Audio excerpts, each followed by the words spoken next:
it is really lovely to see so many names that I do know. And yes, welcome to this first time ever support workshop for change makers.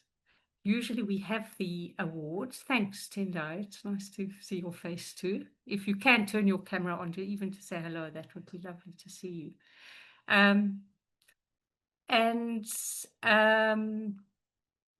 Yes, so this is a new initiative. Ah, that's lovely. Thank you for turning on your camera.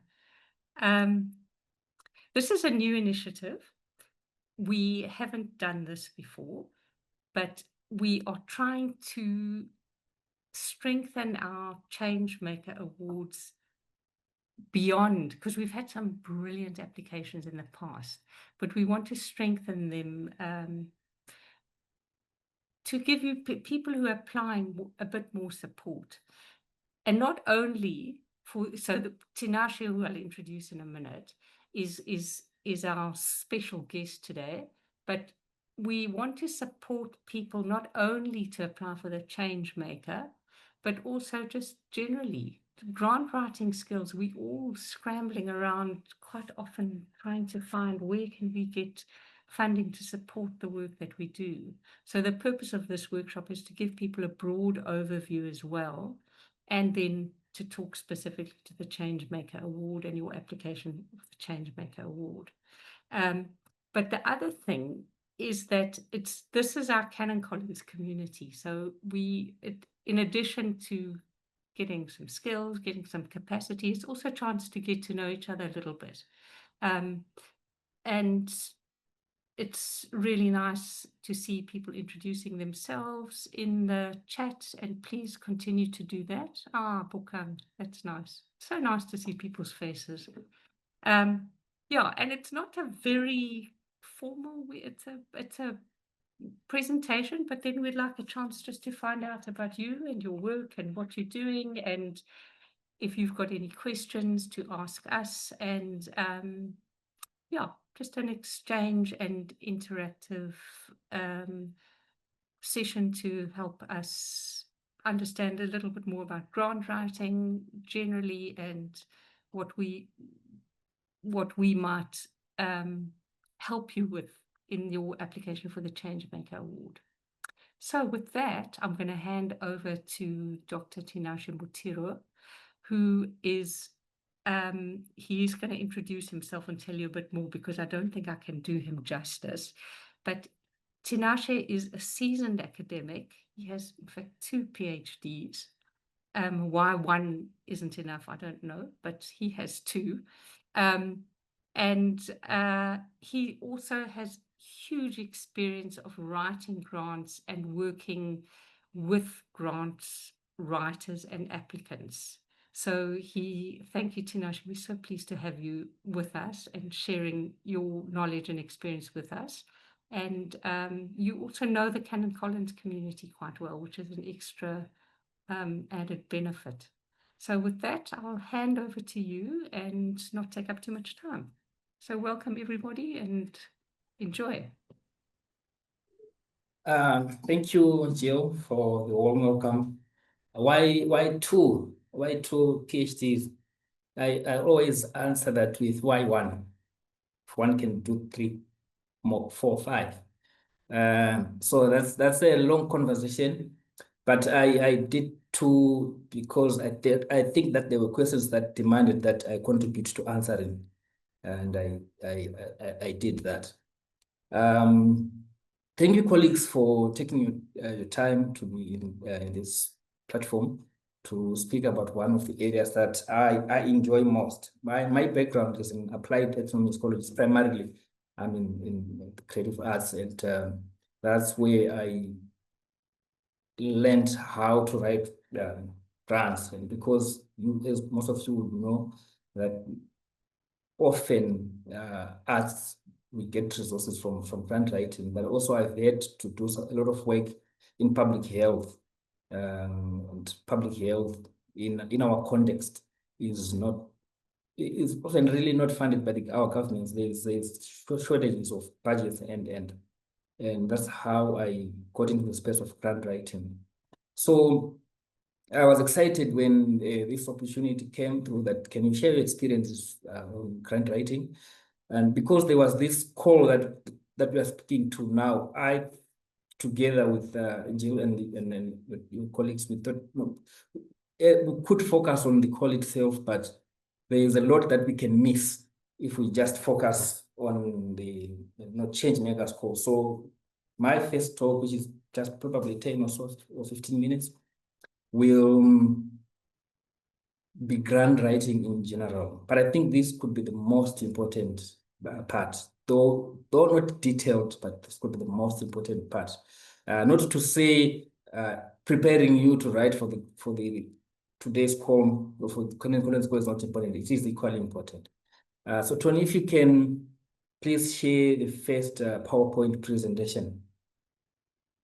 Can we move to the first slide, Tony? I think this seems to be, like rudimentary, but I think it's very important.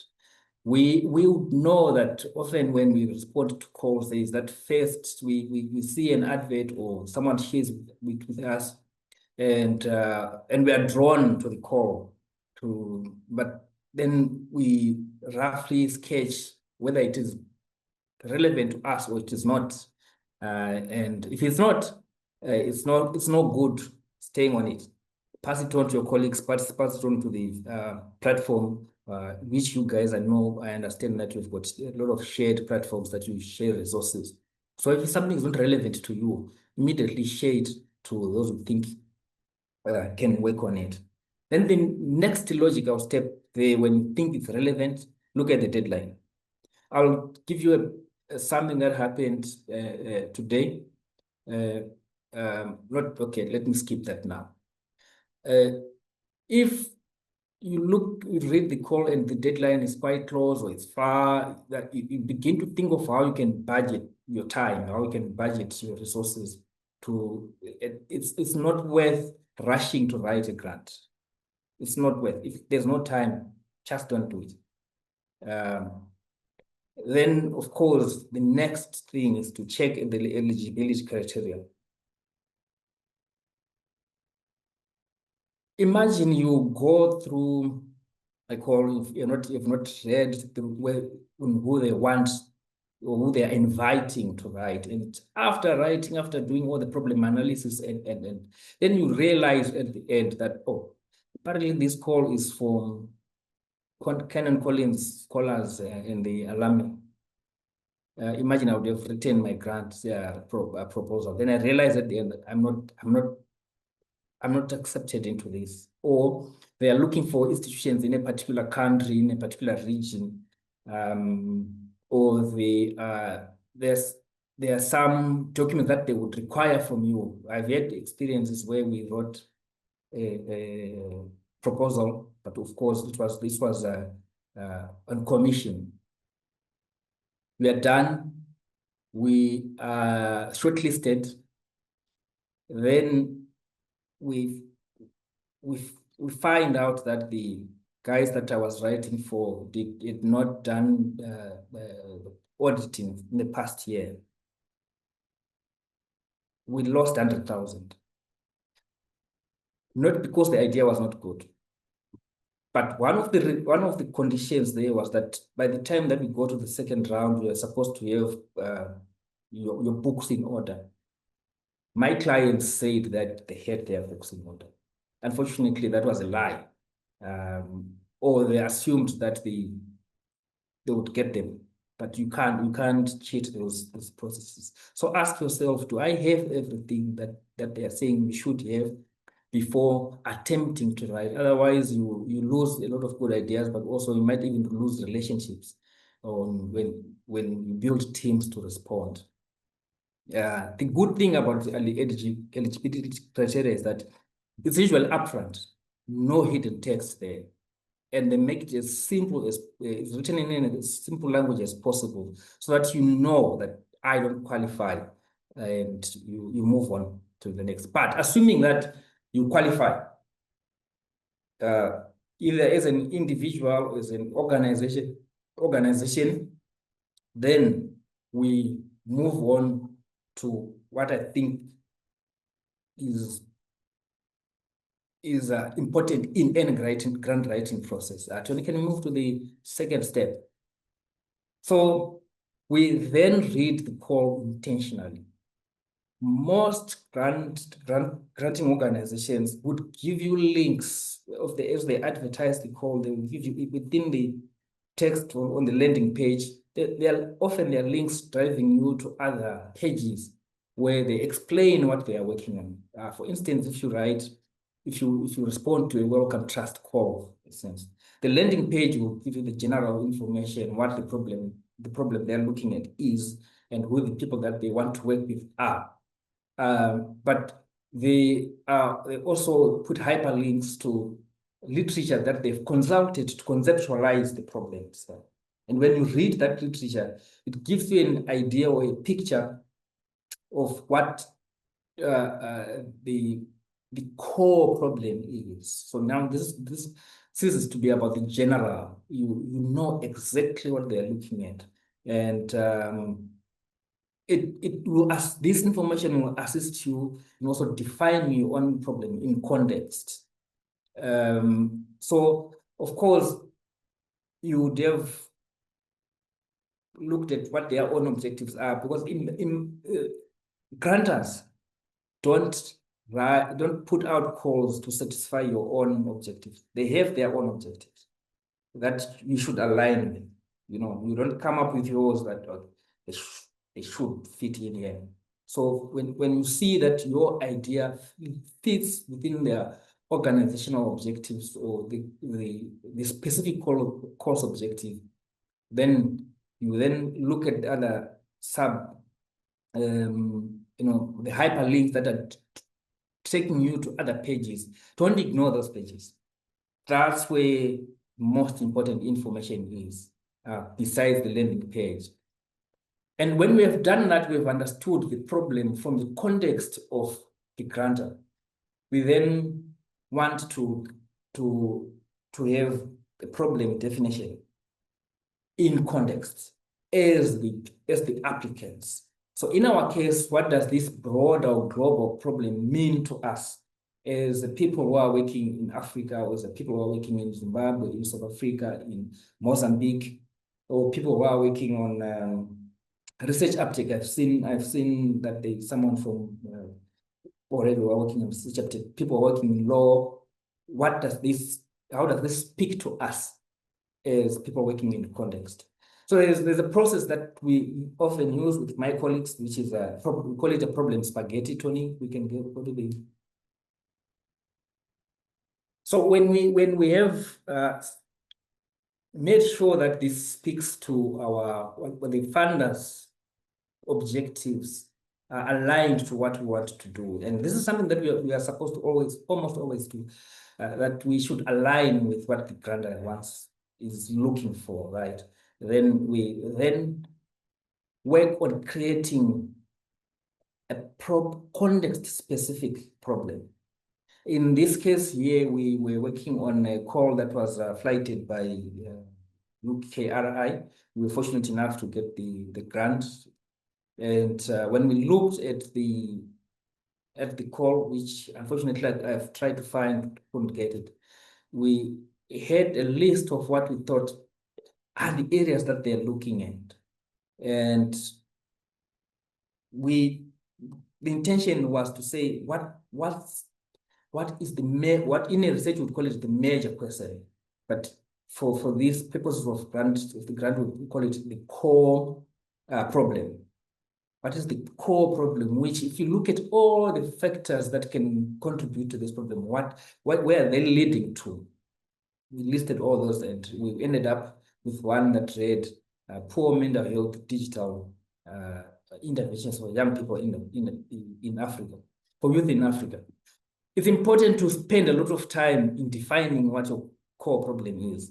We will see when we get to our specific core, which we are working on today. Because imagine you work on a factor which leads to what the core problem is. That means we've lost direction at all. Yeah, you're looking at something that is not, while important, is not major. So show your understanding of what of priority. So this is really about prioritizing. And we then go to the problem analysis diagram. This, colleagues, is what I think for me is important. And it defeats anything that ChatGPT can do or any other generative AI can do, at least in my experience of using that. And this is because grant writing now, because of this generative AI, it's the skill to write fluently is far less important than to think. So thinking is coming up with a question or a problem that affects the community that we're working with, or in so many ways than one. But also thinking is coming up with, so, because the project, the purpose of the academic project is to come up, to ask important questions, but also to answer those same questions. For us to answer a question means the initial phase is to ask that one important question. In our context of the project that was called Ethics for Mental Health Digital Innovations for Youth in Africa, which was a consortium between colleagues in Zimbabwe, Uganda, Kenya, in the UK, we realized that what is key, what is the major problem at this end is that there's poor digital mental health innovations for youth in Africa. Just that. But there are a lot of factors that contribute to us having poor mental health digital innovations in Africa. So what we then do when we come up with a core problem is to say, we have a free will, free will provision of factors. You suggest factors that you think are leading to in this case, poor digital mental health for young people in Africa. It's like saying now, if we would remove in fact, let's just in this session right now, write anything that you think leads to poor digital mental health interventions for young people in Africa. In your context, just post it into the chat. Just anything that comes up in your mind, just write, post it on the chat. Why do we have poor digital mental health interventions for young people in Africa? Don't think a lot. If you overcomplicate it.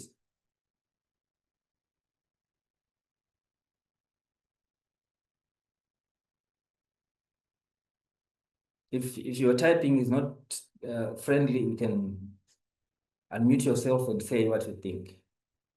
It makes it more friendly for me to hear voices. I see lack of access. I don't know, lack of access to, in access to resources such as data and gadgets, resources, data, yes.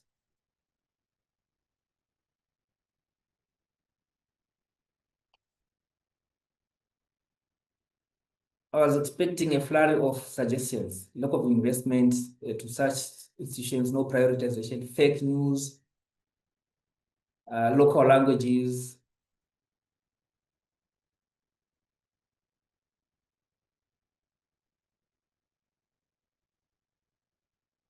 I assume that the local languages just means that some of these technologies are in inaccessible languages.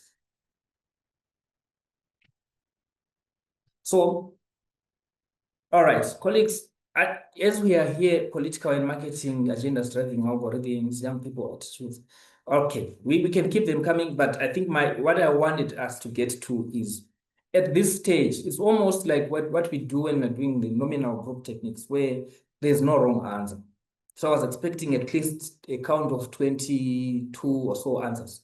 Because there's no answer that is wrong. It's just you populating, throwing in stuff that you think these are factors that lead to to having poor mental health digital innovations for young people in Africa. So at least in each individual, my expectation is that each person would have something to say. When we do that, you'd realize that in most spaces, you have a lot of factors that, from our experience, if we think that poor mental digital innovations, poor mental is a core problem, we'll give a lot of factors that lead to that. Because we did this project in 2020, thereabout, we had these are some of the factors that we thought were leading to poor digital mental health innovations for young people in the context of Ngwavuma, where we're working in. And of course, Ngwavuma is in Africa. After you do that, you put them on a PowerPoint like this, you then circle them, and you want to find linkages between these different factors, that what leads to the other. If, for instance, let me look for an arrow that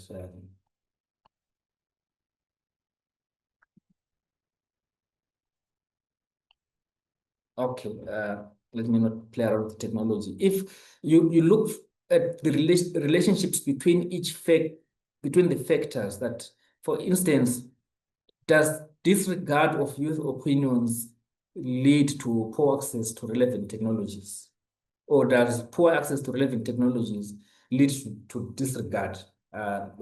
Going on around all these factors, and the idea is that where you have a lot of arrows becomes the major question. In this instance, we would realize that we have, I think, something that already Justin suggested, the lack of local language translations for apps was almost, we had a lot of arrows pointing to that factor. Then directly it leads to the center core problem, where we are saying poor digital mental health innovations for young people in Africa is a core problem. So what am I saying here, colleagues? I'm saying for grant writing, most of our effort, we should first put it in identifying what the core problem is. And then after that, we put it in understanding what the factors that lead to that problem are and how they are interrelated, and in context. Yes, so that's that about problem analysis. It's something that I think makes far much more sense when done practically, but also if you ask me questions. So do you have any questions on this aspect of coming up with a core problem for a grant? And if you look at it, for us, this was a team effort. So it could be different when we're working as an individual, but also this process is equally important when you're working on your thesis, when you're trying to think that, okay, what is the problem that I'm looking at? What are the factors that are leading to this problem that I want to research on? So it's the same, you're essentially looking at observable factors that lead to a problem before you look at what the literature is saying. So do we have any questions with regards to this?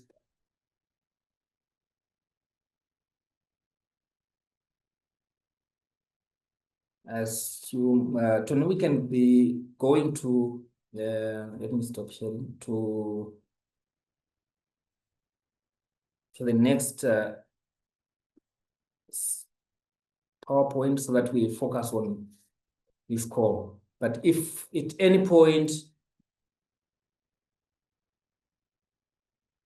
we need to understand problem identification, which I think is very important, we can come back to it. So let's start, Tony, let's start with the call itself, the form. Great. Thank you.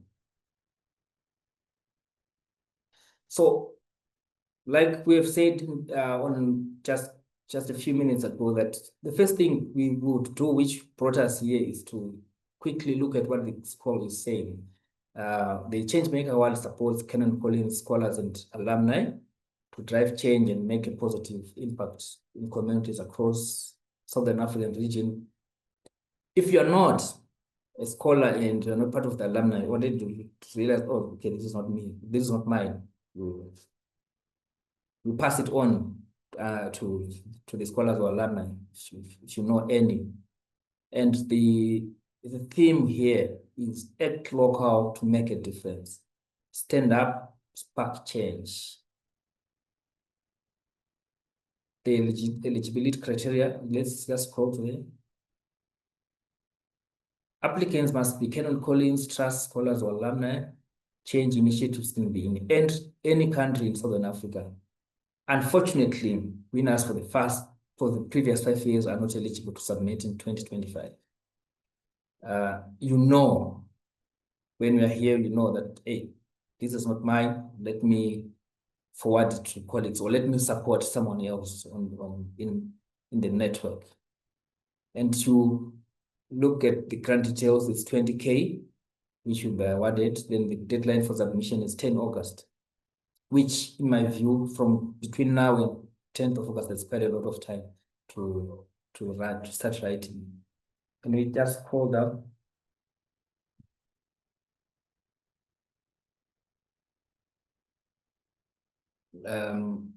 So let's go down again. All that is important. That's really important. We'll talk. Go down to the application form. Okay.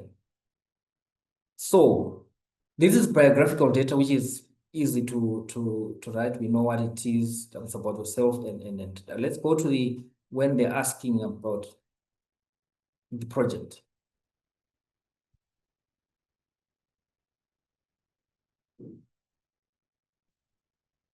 Go down again.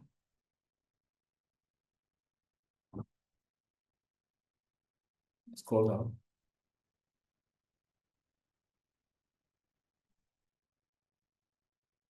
I think I should have. Is it the first question which is asking about yourself? Yes, it is. It's at the end of the section 1. Sorry, it go up a little bit. It's just go up a little bit. Tell us about yourself. That's the one you look for. All right.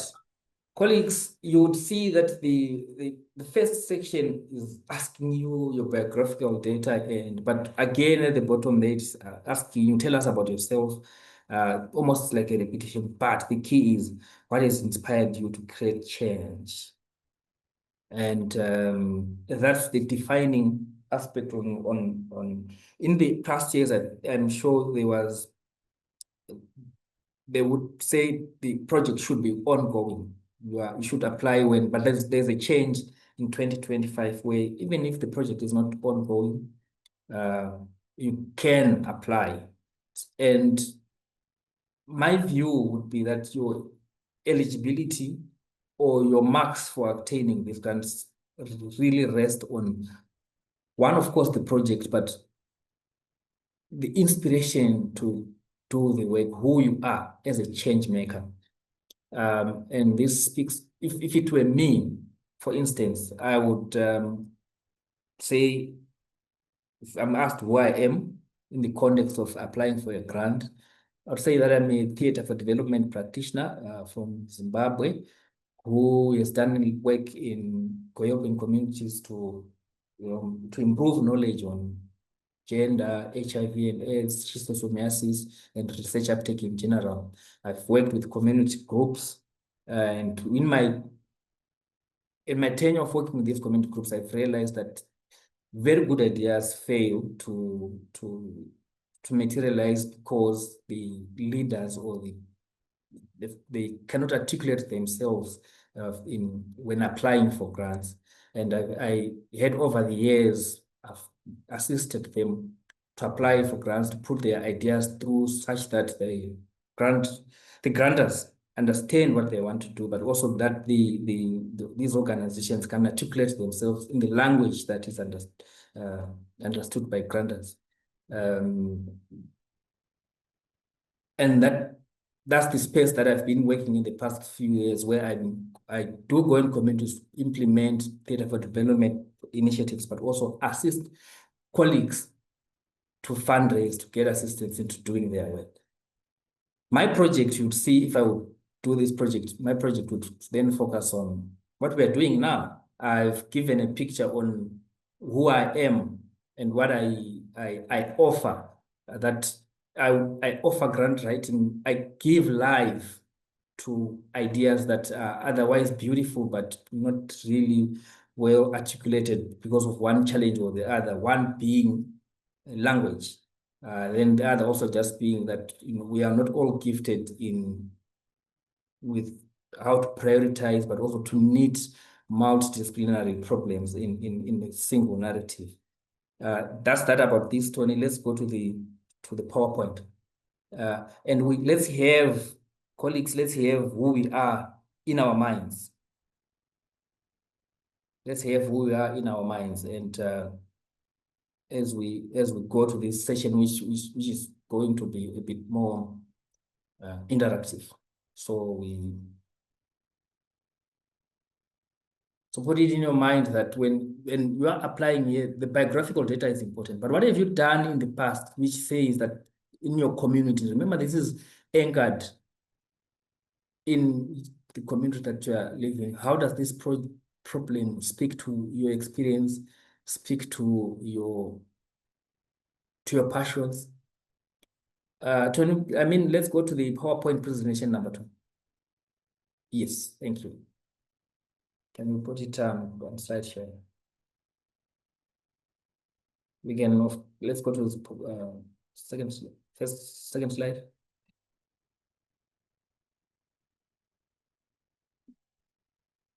Let's skip this. We've spoken about this.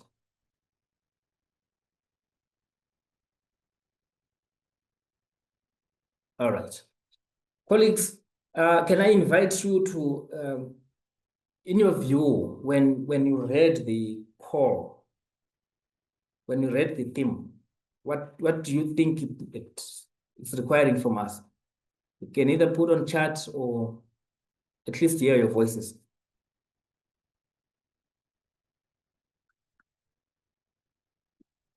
And the theme is act local to make a difference. Stand up, spark change. So if in our context, wherever we are, when someone says act local, we have got money for you to act local in your local context. What does that say to us? And what does it also say about the granting organization?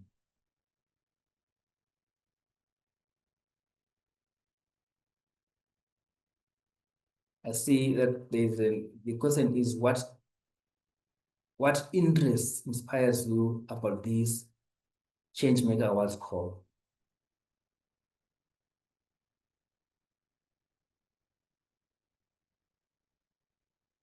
Right? Does that ring a bell to us because that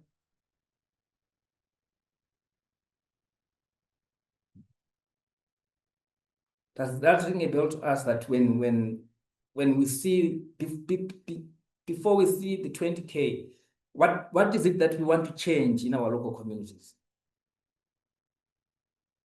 Ketia, I'll put you on the spot there. In your community, what stands out as something that you want to change? Support for digital literacy. Lynn,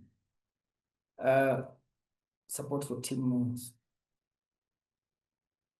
So, colleagues, this should be something negative, quote unquote.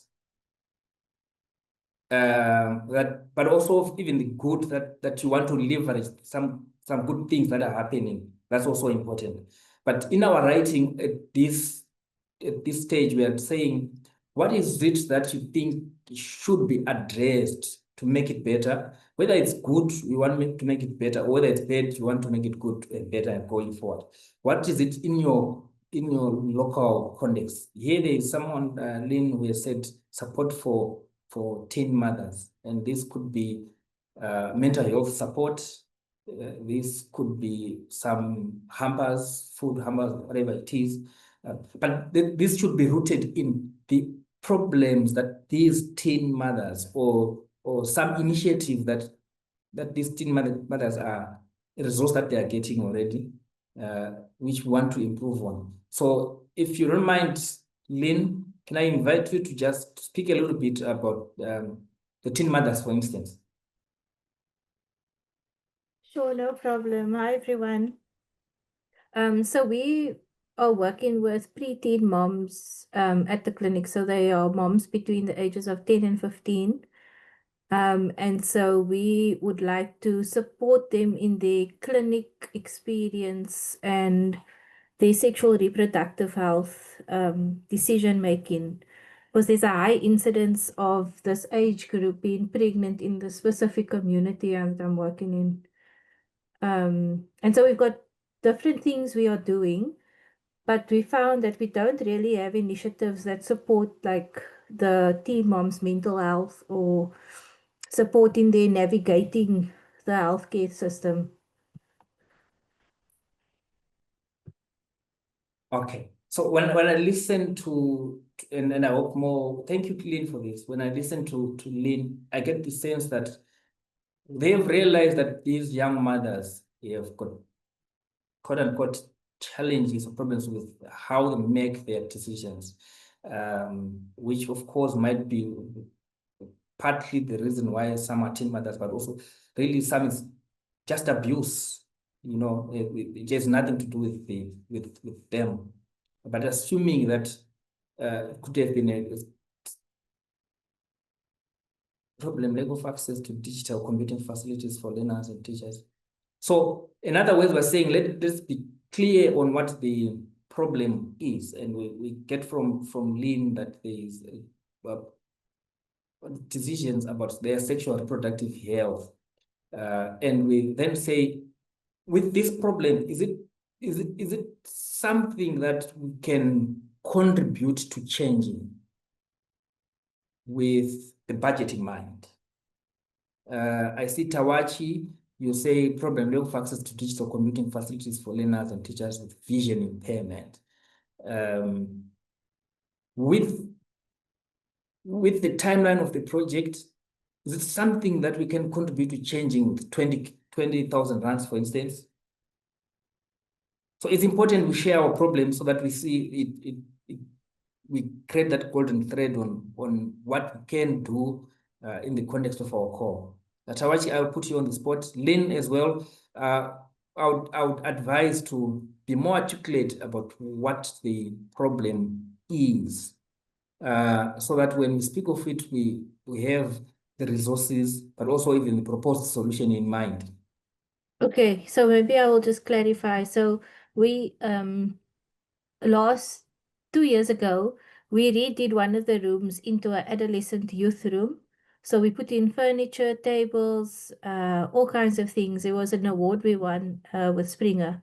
And so we used the fundings for the adolescent youth room. For this 20,000, what we want to do is make a special place in the MOU for teen moms. So when they come in as a 13-year-old, 14-year-old, there's a special room that they can go to where they can receive counseling.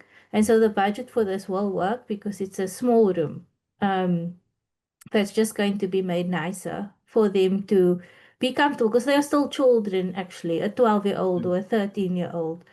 And then they are sitting in the same waiting room as, older moms, which can be very uncomfortable, especially if they've been through something that has landed them there pregnant. And so I think it is feasible, given that we've had experience of doing this on a larger scale in the same clinic. Okay. Thank you, Lina, again for agreeing to be put on the spot. I read on preparing for this session that it's in the past there were projects that were contributing to building with 20K. I was not particularly impressed.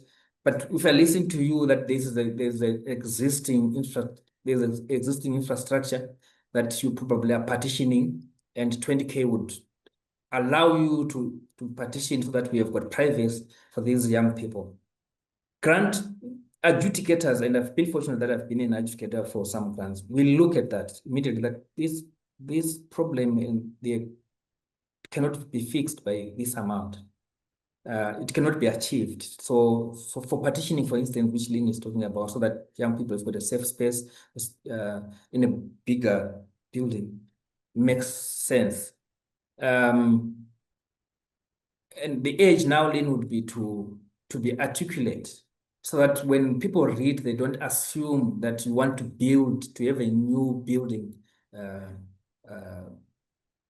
but you are just partitioning so that you create privacy on an existing infrastructure. But also, if that 20K is going to go to learning materials, and so it's important, colleagues, to do that.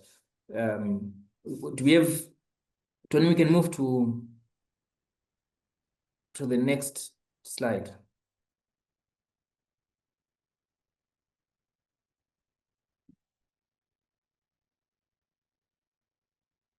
Okay, here I was just giving examples of what I would do, and I looked at the work of some of the people that in Canon Collins, either scholars or the alumni.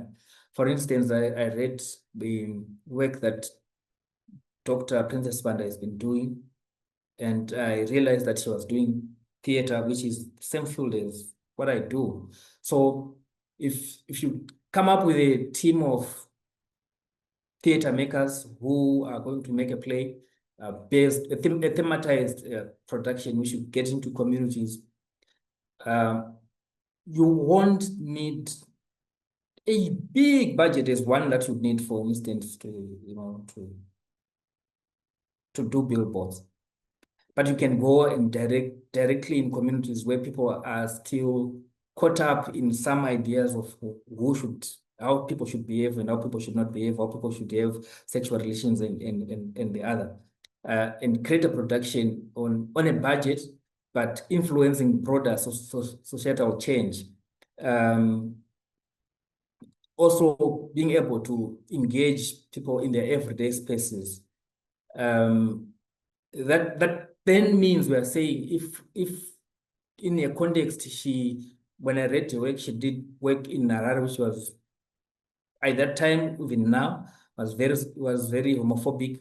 But to say they're being disobedient, to get into the space and get to speak to everyday people and engage them on how their perceptions of people who are in the LGBT community, and but also give the LGBT community an opportunity to speak about who they are on a budget, speaking to everyday issues that are often silent when politicians do their work. And the same can be done when in any other project that we think of, which before it gets to policy, it manifests itself at a local level. So as it manifests itself at a local level, what is it that the local people are experiencing, and what is it that we can do before we invite everyone else from outside?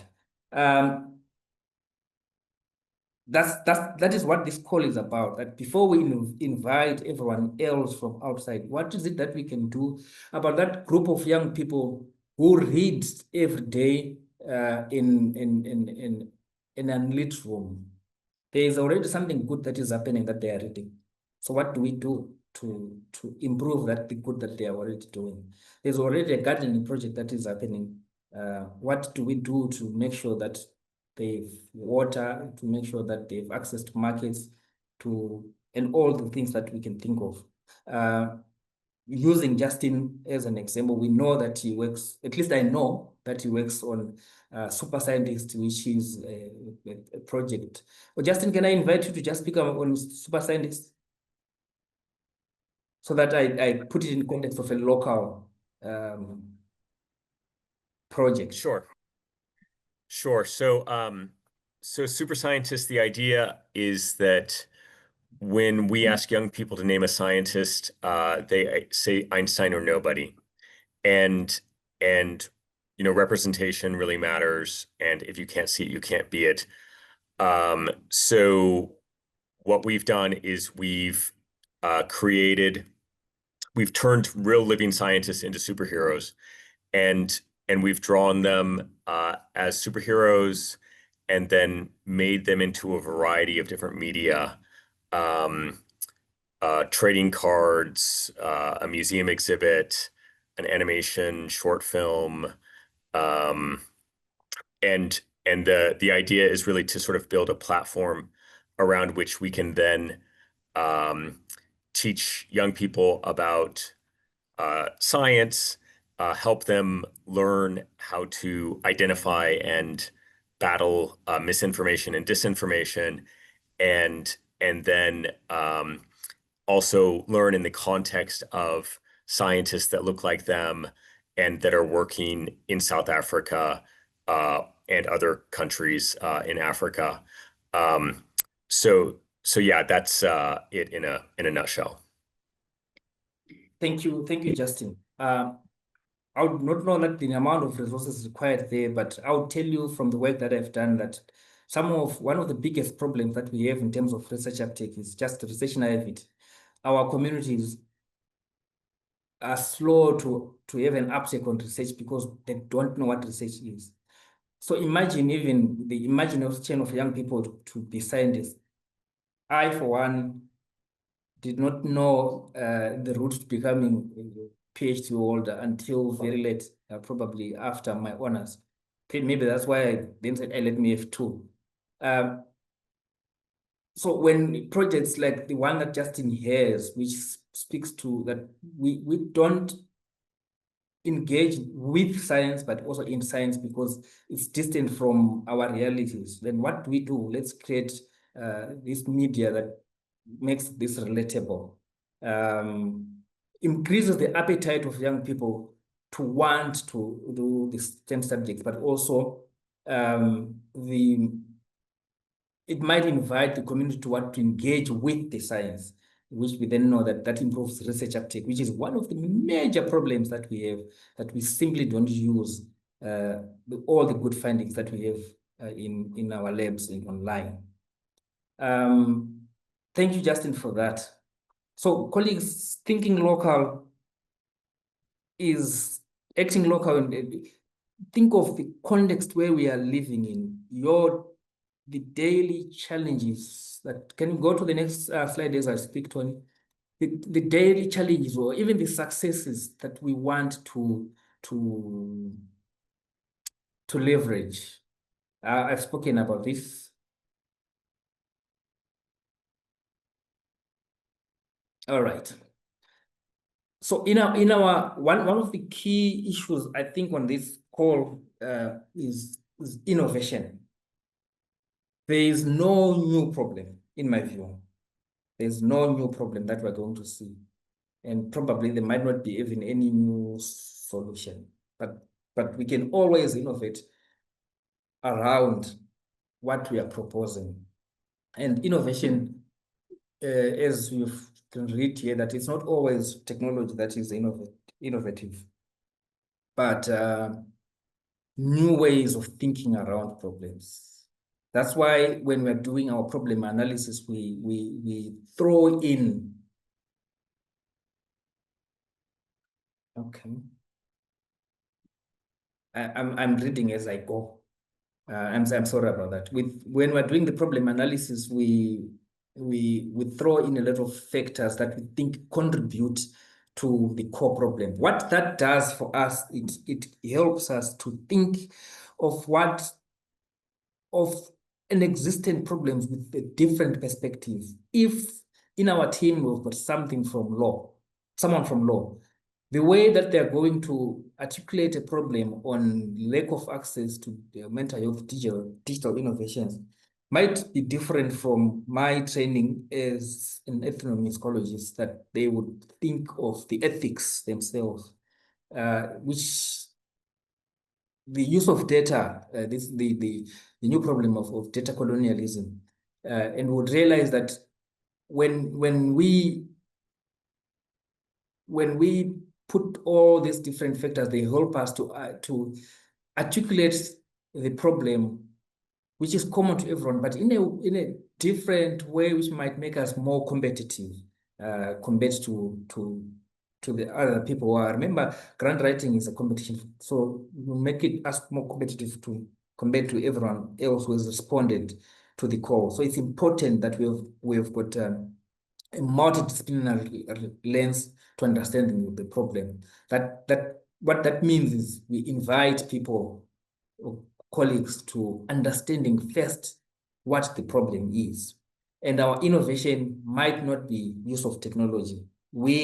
I'll give you an example where how I then met Tony here when he was doing his research. It was there's an organization which I think he was assisting. It's called Bus Stop TV, which is in Zimbabwe. Zimbabweans in the space would know about that organization. They were doing skits. And when through our communications with people from Bus Stop TV, and of course Tony was one of them, was to say, hey, gentlemen, I approached them and said, I see the work that you are doing. You are contributing to holding the executive to account in a different way. And for them, I presume it was mostly entertainment. But what they were doing was to give everyday people an opportunity, a voice, which they don't get in a space like Zimbabwe, where by then Mugabe was still alive and was very strict with his media space, where you're giving everyday people an opportunity to articulate their everyday experiences, to share what they are going through. And in other ways, they were giving variety to news.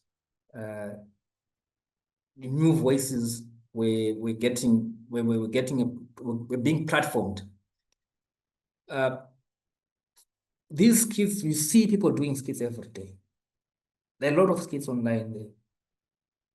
But when you then articulate your own skit project as a project that gives a voice to unusual voices, to hold the executive to account through street interviews, for instance, that's what they did, but also through they converted a combi into a studio where they would give people free rides to town and articulate, discuss about headlines, everyday headlines. So for instance, if it was in the case of South Africa, where we are seeing the issue of General Mkhwanazi, instead of getting expert interviews, would get everyday people being the experts. So they flipped who makes the news to give people, general or everyday people, the opportunity to make a news and to contribute to important conversations of the day. It did not need a lot of money. Still news, but the news coming from the bottom up. So that's what innovation might look like. But at times, innovation might actually look like coming up with a totally different new app that no one knew. Innovation might be what Luleka Mkuzu, a friend of mine, did with what she calls a mobile raw technology park. She realized that in a community in Eastern Cape there, they do not have access to technology, do not have access. Some children go up to university entry without having interface with a computer. Then she said, okay, I'm going to get my computers, put them in my car, drive to schools. 1 hour per school, and I teach them user interface. And she called that the mobile raw technology park. So instead of having a stationary technology park there where people come and learn a computer center, yes, was mobile. And that was the innovation. The mobility was the innovation. So think of what you are doing and think what is it? What is groundbreaking? What's different to what I'm doing from what other people have been doing? How am I pushing our efforts to solve this problem? but also our efforts to understand what the problem is. I think that's that about that. Do you have any questions, colleagues, on this?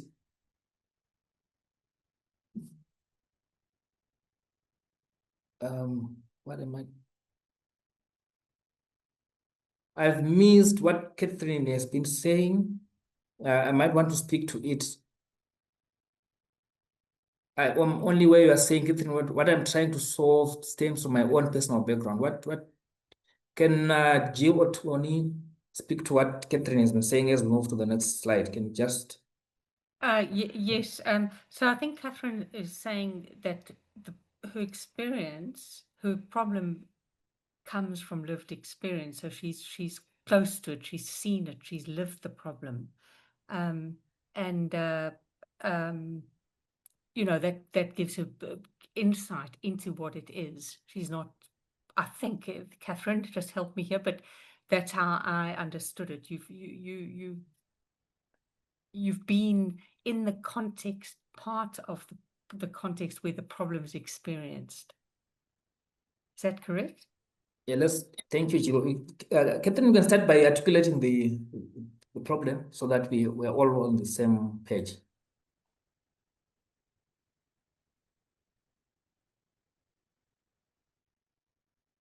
If you don't mind. Katerina? Katerina, if you're comfortable to share, just unmute yourself and then you can tell us a little bit more. This is, this is so helpful for all of us to really grapple with some actual examples, because then we can learn from one another, which is really the point of this. So anyone else, if you have a problem, and if you're comfortable, we're not putting you on the spot, but if you're comfortable, just do share anything. As we prepare, let's move to the next slide, Tony. Katia is a hand up, I think. Okay, but yeah, we can also just fly to the next slide. Yes, yeah. Okay, I'm going to quickly share. Is that okay? Can you hear me? Yes. Okay. So the problem that I've identified has actually resulted from my own experience doing ethnographic research with feminist groups in Mozambique. And the problem that I intend to contribute to address is knowledge hierarchies and divisions between academics and activists. There's a tendency for academics to draw on data collected from or with activists, interpret, of course, do the work that academics and researchers do. But often what happens is that the outputs reflect more the voices of academics than activists themselves. So what I see as a way of addressing that problem is contributing to foster writing among activists, support writing processes through write shops that can bring activists together to write about their own experiences, analyzing a given situation, and together with them, identify the types of how they want to write about their stories and in what kinds of formats they would like to do that. So the idea is for a series of write shops with feminist activists. Thank you. Thank you so much, Katia. I think most of us would, at least myself, we have had instances where we read something written about us and we wonder, is this me? Is this really who I am? Is this really about us? Exactly. As an individual, level or even at a country level, is this really what South Africa is about, Mozambique, Africa? And what that does is that the solutions that come thereafter, if there is a need for solutions, or the understanding, the general understanding, becomes a lie.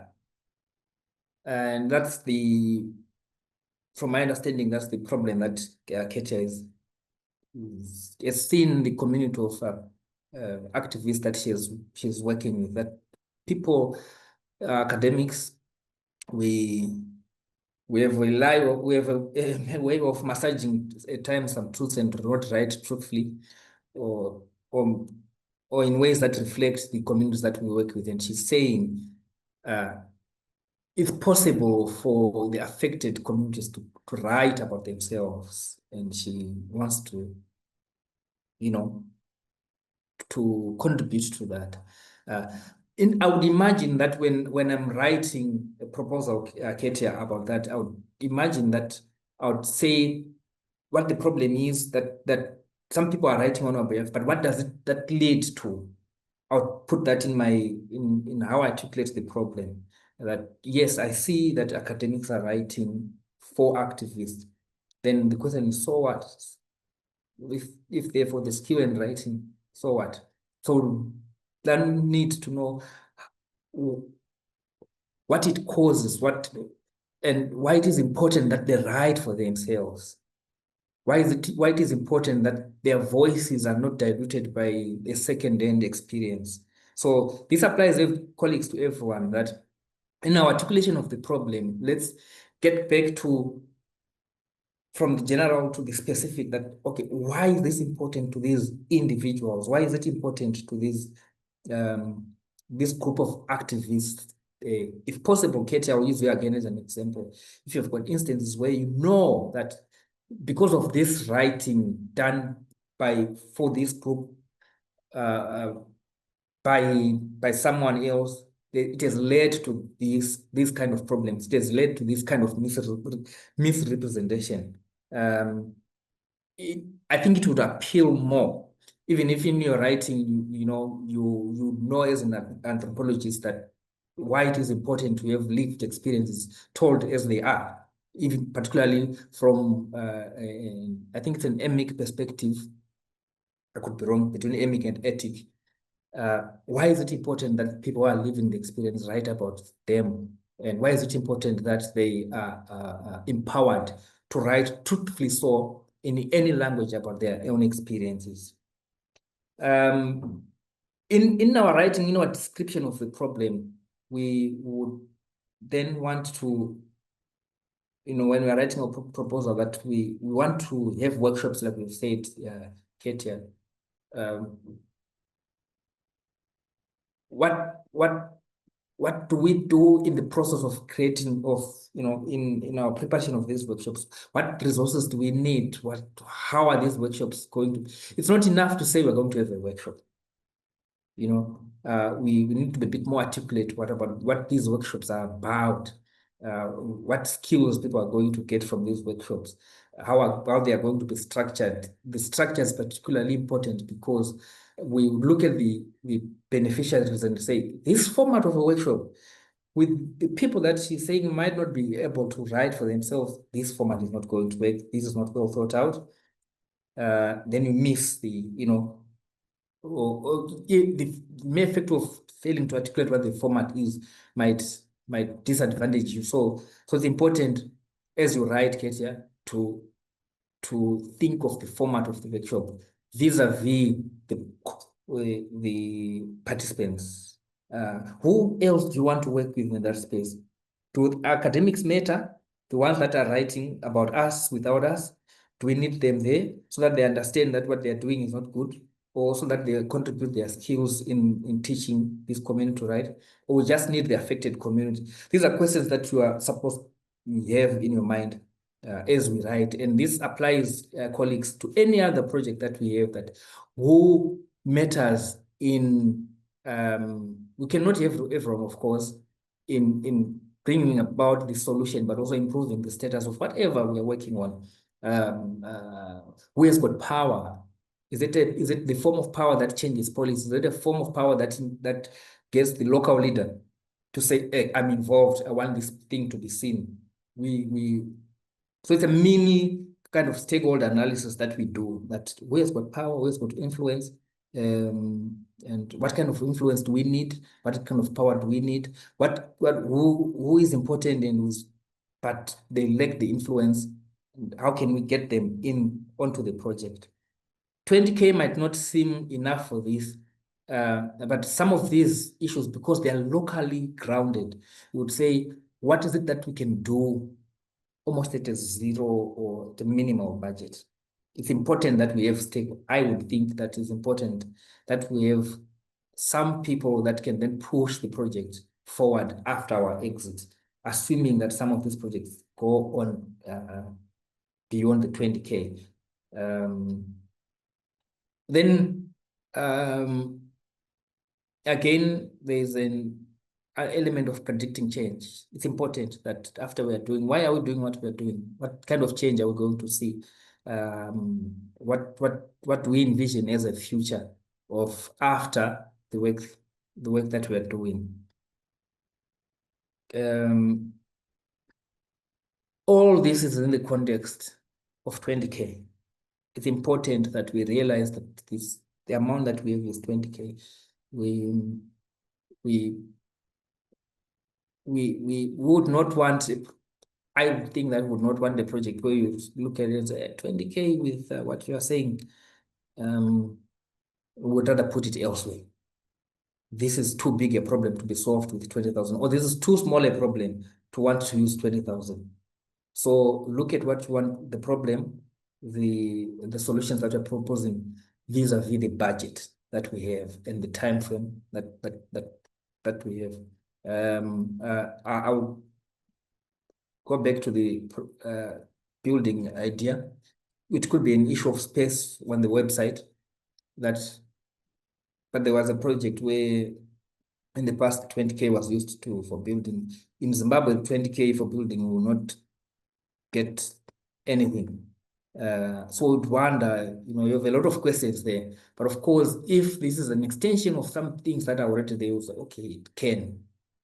This is an invitation to be realistic about what we can do with 20,000. Often projects which we have got small budgets require that we work with the social infrastructure. We work with people more than we buy anything. They require our social capital. They require that we use relationships, we use our skills. Really, this is, the anthropologists like you, Keta, would know that this, in people in community development, often this is about asset-based community development. What do we have in our local space to contribute towards changing or alleviating the problems that are there within our space before there is outside aid. So in our writing of a proposal, I'll run again through it to describe briefly what it is on the ground, show the lived experience, explain why it is important, explain why this has to change, explain why people have to articulate their own problem with their own writing, as opposed to have academics come to write about them. Then what are you going to do about that problem to change that? What kind of workshops? Why is this an appropriate measure? Who are you going to work with in doing that work? Is it you alone? Are there any other stakeholders? After that, what change is it going to bring? Is it just going to be a workshop and ended? And all this, can we do it with 20K? If we can't do it with 20K, explain that this 20K is part of contributing to another 100,000 that is already there. Or this will be the first step too. This is not to say if your budget is big, you can't, you justify why it can, what it is contributing to. There are a lot of calls that will then say, let's have match funding. But also it's important to show where the money is going so that people know that there is a value for money. Can we go to the next slide, Tony? I'm not. Katrina had a hand up. I think she was checking in at the airport and she couldn't speak when you were asking her to elaborate. I don't know if she's too interested in speaking, but she is around. She had her hand up just now. So yeah. I also see that there's I'm trying to educate our indigenous communities of the country.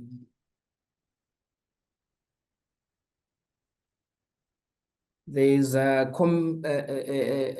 don't know how to pronounce this. Is it Brett? The first name is difficult to pronounce. Can you speak to the problem that if you want us to engage with it?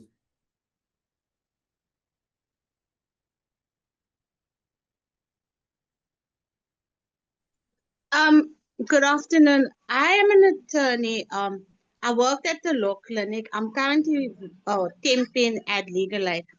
And what I've seen is that Legal Aid assists in civil matters, but they are understaffed in practitioners to assist clients in civil matters. The law clinic services, yes, does access to justice, but they also have to provide services to the students at the universities where they are stationed.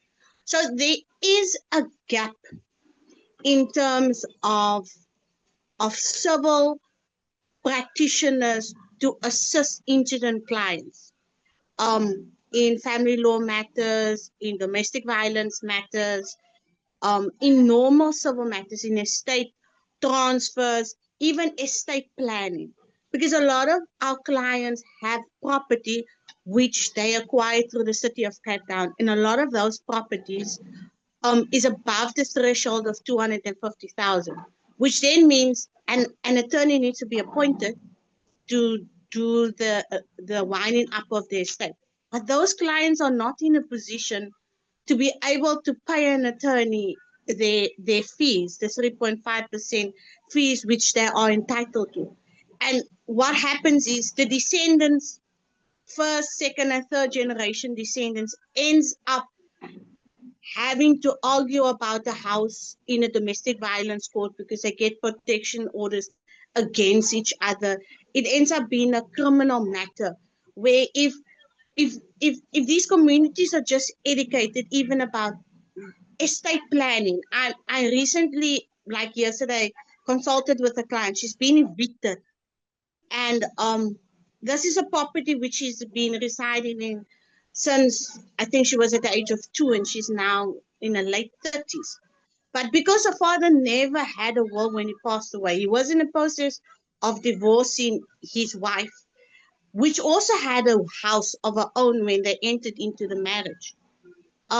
He passed away, no valid will, and she's now been evicted because it's the stepmother's property in terms of intestate succession, or so intestate estate. So which means is she's going to end up having no property to stay. The city of Cape Town only gives her a kit, and she needs to find land to erect it on. And this is just, there's many other cases like this. But if people are just educated properly about their rights, about the law. And so I want to start something. I've been doing it from home where because I've been unemployed since last year. So where I assist clients in drafting documents, giving them advice, calling up whoever I know or contacts that I have to help the clients where they're not able to afford an attorney. But I want to do it on a bigger level where I give workshops, where I give advice officers, where I can say I can help with representation in certain matters. That is what I want to offer our clients on a bigger scale. Thank you, Brett. I think colleagues would agree with me that this is an important challenge to tackle. And because we put Brett on the spot to explain what this is about, she then explained in detail. But which leads us to the next phase of our workshop: how to structure, how to write our our proposal. And this is the way that I prefer. People have different prefer different ways of writing.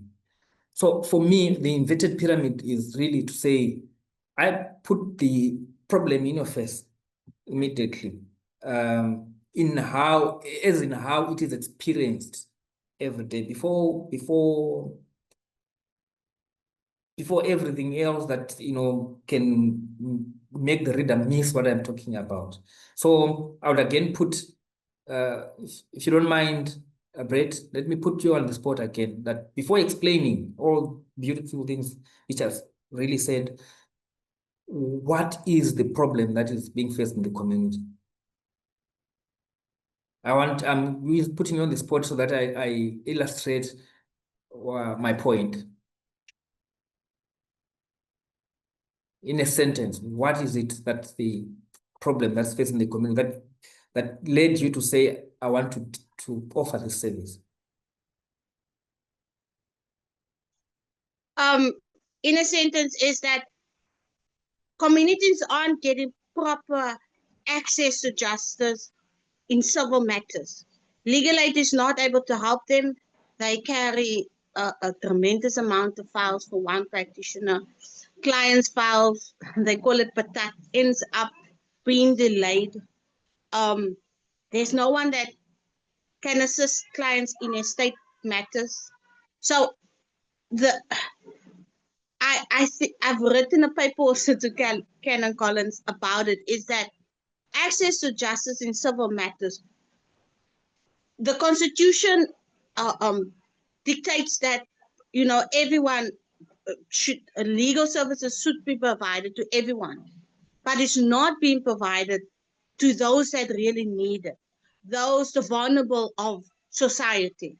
They are not getting the proper services, and they end up being left destituted because no one can assist them, and they don't have money for private attorneys to assist them. Okay. I don't know if that covers it. It does. And thank you for being brave to share your articulation of the problem. So I would think, and of course, with more iterations, we could improve how we write the problem. That I don't know if it's a word that we can call legal illiteracy leads in this community, leads to, what is the name of the community? A poor understanding of the law. Okay, the community is more the indigent client. So those that are not. So I live in Strand, but and so I would service. I live in the Western Cape. So the aim is to not just provide, because Cape Town, because I work in Cape Town area, Athlone, Bellville, and that area, legal aid is more accessible. There's advice offices. But if you come to the more rural parts of the Western Cape, for example, Strand, a client would have to, if he wants assistance from a law clinic or from legal aid, they would have to travel from Strand to Stellenbosch. We look at the smaller communities like the farm communities. I think last year, it's Women Farm. It's an NPO that assists in domestic violence matters on farms, and the fact that gender-based violence victims are not being assisted. Many times I try to assist clients. So if they come to me for advice, especially in domestic violence, and I advise on apply for protection order, I will tell them, let me draft it, because they can't articulate the way I would articulate to the court exactly what is the problem, when the incidents have occurred, and many times there's not even an interim order being granted before the matter is heard in court, because the protection order hasn't been explained, the abuse. So a lot of the time people write about the personal aspect as opposed to the abuse itself. And because the clerks can't really assist the clients. They can't give the clients advice at the courts. These people have to complete these forms, and they end up, the courts and the magistrates, when they read it, when they have to make the decision, should we grant an interim protection order? It's difficult to understand if there is abuse or if there is not abuse. Has abuse happened? Has it not happened? So does it fall within the Domestic Violence Act or doesn't it fall within it? So I try and I will say, let me draft the protection order and I will do whatever needs to be done. And so that I know I've covered all of what is required in terms of the Domestic Violence Act when it comes to completing those kind of forms. Now, on farm areas, women or domestic violence victims are not being afforded that opportunity to go to an advice office within their community or area. So you understand. So the rural areas they don't really get access to justice and proper advice and somebody actually assisting them, not paralegals but attorneys. Because being a paralegal, you can only give advice, but being an attorney, it you give better advice and you can actually assist in drafting properly the documentation to clients. Thank you I don't know again. if that explains. It does explain. So colleagues, using this example, because our application form really needs 200 words to articulate the problem. I would use, for example, the issue on that domestic violence persists in community A, regardless of the fact that there are legal provisions for A, B, C, and D. Communities lack understanding of the law, but also do not have access to legal representation because of finances. This project seeks to,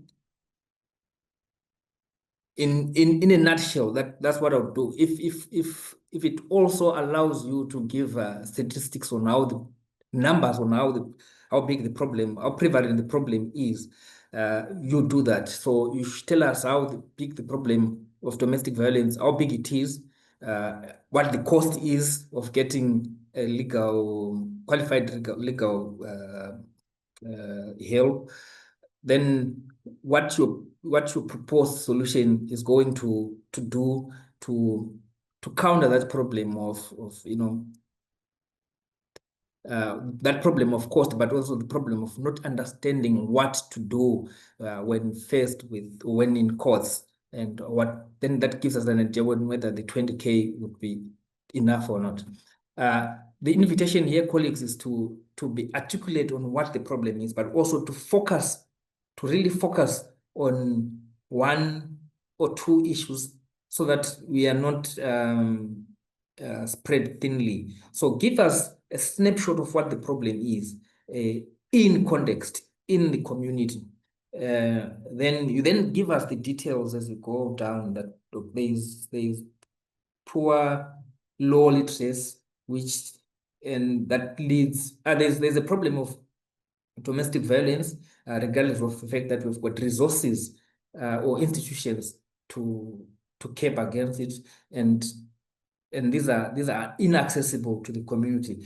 Our intervention is to provide a task shifting approach to legal resources provision, which makes it possible for people to get an expert intervention at a minimal cost, leading to a reduction of this, or leading to more access to courts or more access to whatever you are applying for.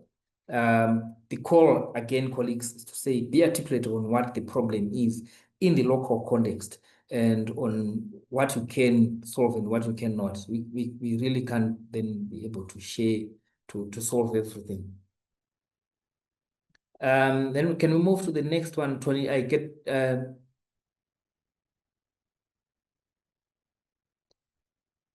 I've been talking about this money, 20,000.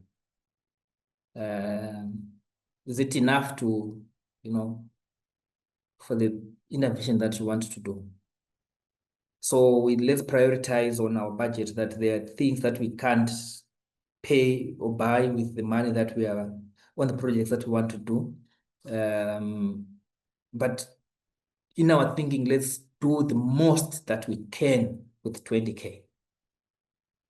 I think this was something that was recurring. When we look at the problem, what is it that we can do with 20K? Can we do street law?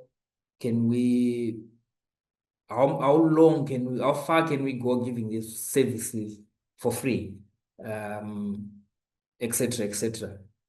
In the case of bread, that what is it that we can do with 20K to help people understand the law, but also to get them have representation? Yeah. Can we create a public platform, a WhatsApp group, whatever it is, a community that we can help each other online? People come to you online and without moving, and and so that there's a bit of cost reduction. So the problem is still the same, but let's be creative on how we use the 20,000 to contribute to reducing the problem. Same applies to the earlier example of workshops. Can we do more with physical workshops? Can we do, think of what we can do effectively with 20K? Because we would not want a case where we just do something once off and we leave people in a bigger problem than what we initially found them with, because of the expectations that we would have built. So yeah, our innovation should always think of the budgets, of the money that we have. Yes, we can move.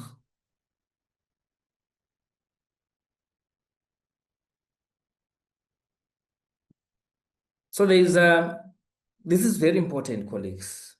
I read the call itself. It requires you to report to tell us whether you're going to be able to report or not. It's important that in the process of doing the project, report in any way that you think is good for you, any creative way, including photos of you doing the work, including narrative reports of you doing the work. And you and me would know that it's easy to know that, hey, this is a report generated by someone who has not been into the field. So where possible, we have photos. And it's not important just for this Canon Collins project, but also this builds your portfolio of work such that when you want to apply for more funding so that the initiative does not die, you've got evidence of work done.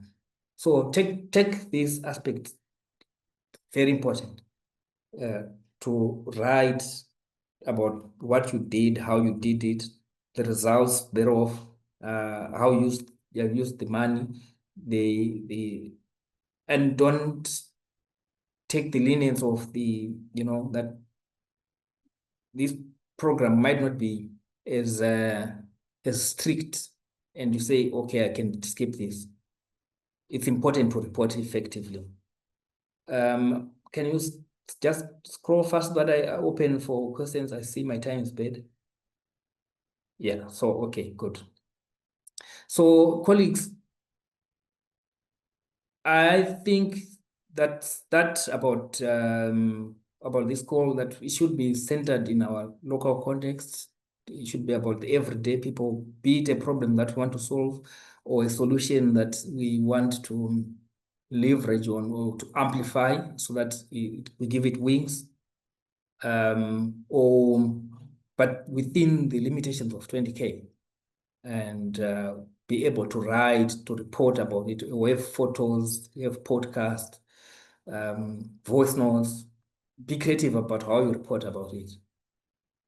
At this instance, at this stage, I invite us to deliberate on what we think could be pitfalls, what we might want to know more about.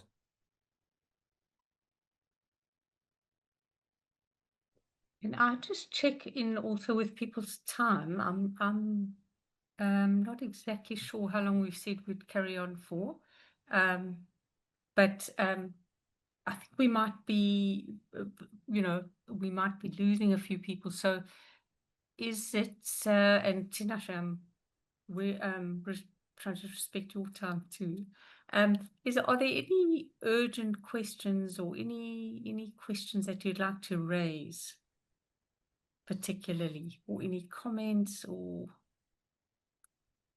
just to help us to move towards the end? No burning questions. Evelyn? We'll Hello. just give it, I think we'll give it another 10 minutes. Oh, thank you. Just a quick one. I joined in late due to network issues, so it may have been covered.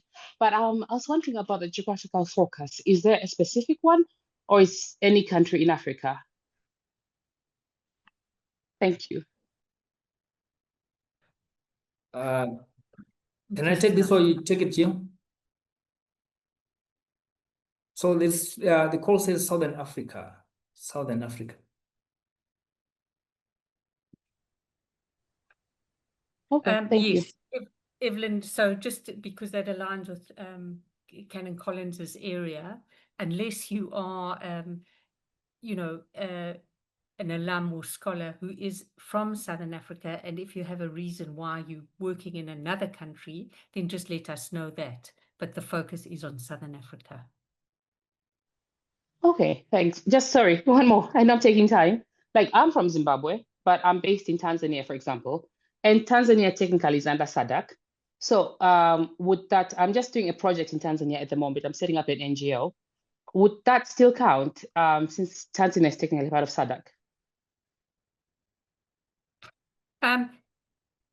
Yes, I think so. Evelyn, what we'll do is we'll engage a little bit offline, but I think to me that sounds like it's feasible as long as you're a Canon Collins scholar from one of the countries Canon Collins works for. I think that would be in order, but we haven't had that opportunity situation before, so we'll just engage a bit offline, and I'll just confer.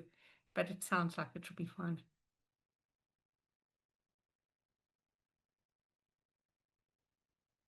Dr. Actually, Princess there's is another hand. Yeah.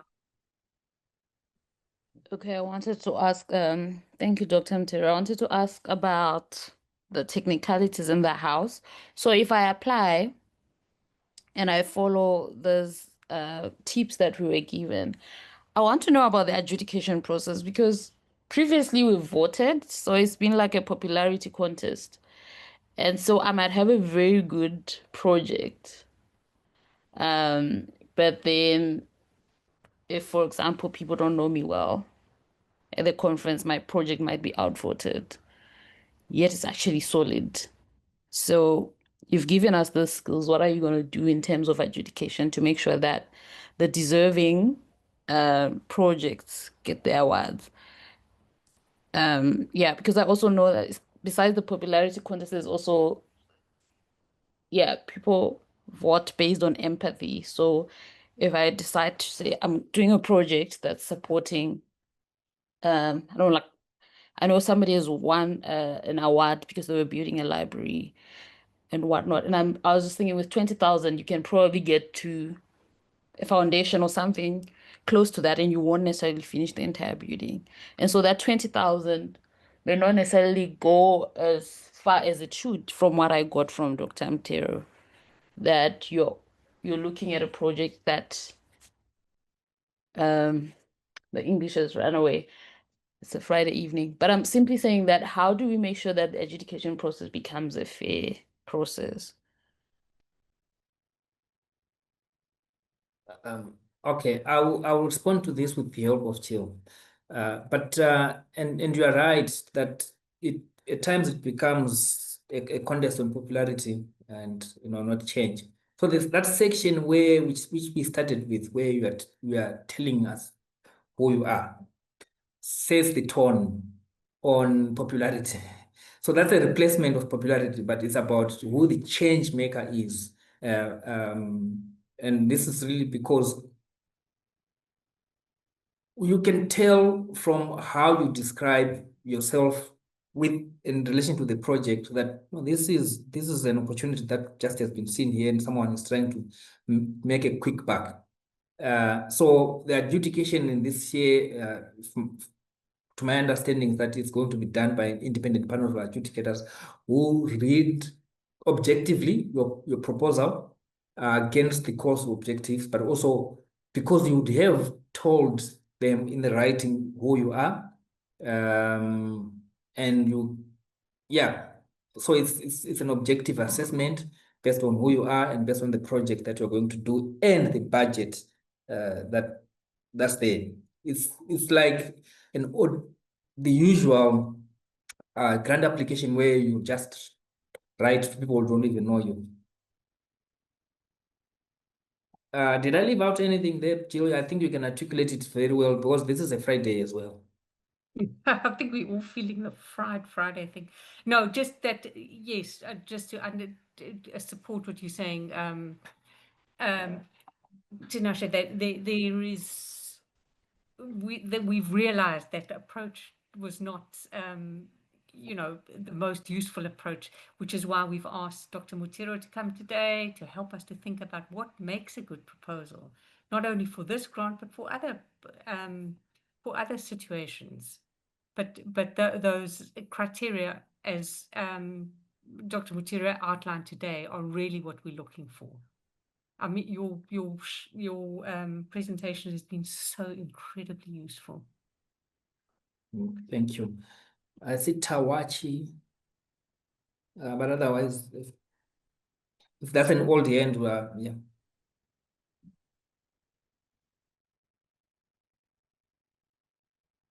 Tawachi, are you there? Do you want to speak?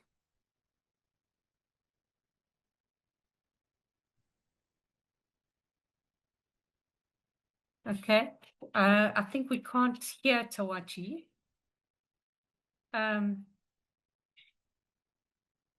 So if there's one more question, we could take it. Otherwise, I think Tawachi's, I think, maybe got a problem with sound. Do you want to type your question, Tawachi, if it's your mic? Okay.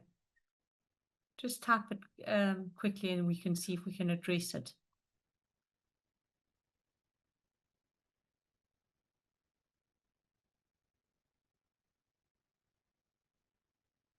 But just to say, while we wait for Tawachi, Dr. Mutero, thank you so much for today and making it so concrete and specific against examples. And the way you've taken us through the thinking in the different presentations is so thorough and thoughtful. So I think this is going to be a huge resource for Canon Collins. So thank you very much for your generosity in sharing your experience and understanding and skills. And I love your approach also of passing it on. If you get a grant that's not relevant, pass it on, because the ultimate issue, the problem we're trying to solve is getting justice for everybody, not just getting money for us. So thank you. Tendai? Thank you, Doc. And thank you, Dr. Tinashe, for such an enlightening presentation. The form is live, so I'm going to share it in the link, in the chat. And if you've got the energy now to go through it, please do. And I'll also be sharing it on social media and in our WhatsApp groups and on the website as well. That's what I wanted to say. Thanks. All right. Thanks, colleagues. I also enjoyed this. I from the comments there, at least there are some good ideas that are coming out. I hope that you don't tie on them, give them life, and that's how we get the change. And thank you, Ken Collins, Jill, and your colleagues, Tony, Maya, for the opportunity to share my experiences with your network. Yes, thank you. And thank you to everybody who's been part of this session. And we hope it's been of help, and thank you for your attention and your presence, and we look forward to applications. So yes, and go well, have a good weekend, think about your applications, and thank you again to my colleagues Tendai, and especially to you, Dr. Mutero. Really appreciate it, and we will share the recording of this session so you can watch it again. I will definitely be doing that, because I think there was some wonderful, useful insights that I've gained from this. So thank you, everyone. Have a good weekend.